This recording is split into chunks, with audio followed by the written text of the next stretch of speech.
Easy people, long time no see.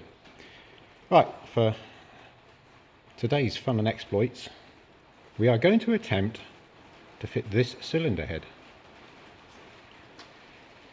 to the Triumph Stag engine, which is sitting in the hole here.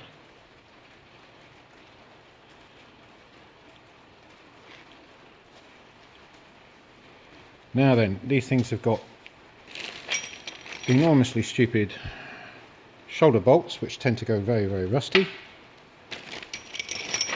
and they've got these stud things that fit in at a janky angle because, well, reasons.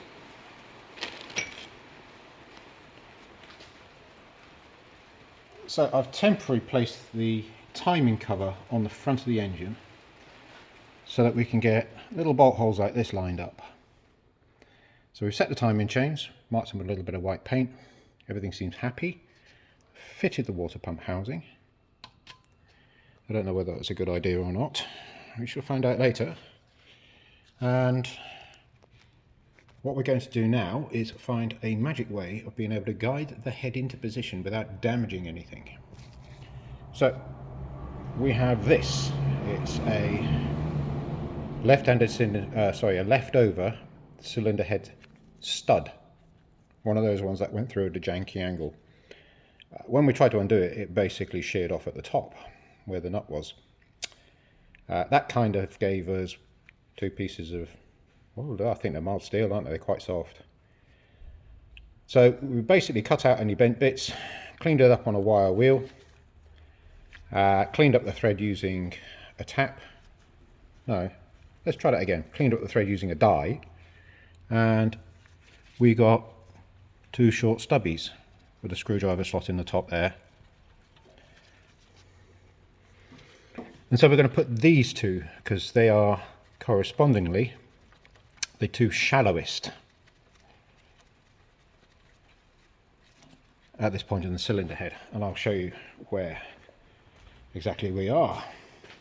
So we look at the cylinder head here, so we've got one there and we've got one there, so they will help us guide it into position, allegedly. Well, I've no idea if this is going to work. Should we give it a go? See you in a bit. Well, would you Adam and Eve it? Kind of looks like it actually worked. There seems to be quite a lot of play on this, it'll move around a little bit. Those holes down there aren't quite in alignment, but they're very close. Sort of in a ballpark figure. Now, before we get really clever with any of this stuff, these were an absolute G1T to actually get out of the engine. So I'm getting these absolutely blathered in copper slip. I don't know if that's the right thing or the wrong thing to do, but some sort of anti-seize seems to be a very good idea. Let's have a little wiggle around until we get... Yeah, it looks like it will go in. There is another one. In a tradition of Blue Peter, here's one I prepared earlier.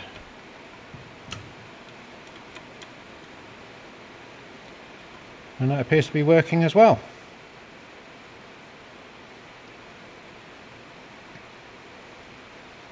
Okay then. So it looks like that's a do it. I'll carry on and I'll get back to you another time. Laters.